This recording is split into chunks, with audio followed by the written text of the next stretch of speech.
Bayan, alisin ko lang muna to. Hide. Yan, hide.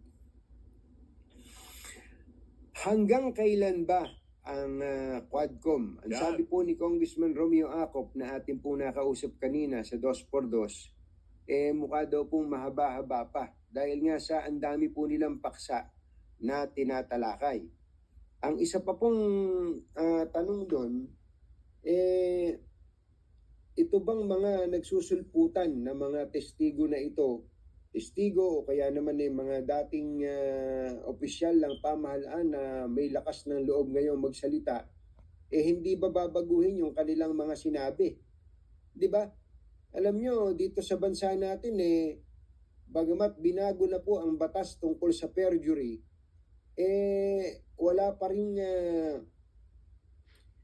takot yung ibang mga nagsasalita dyan, lalo na nga po sa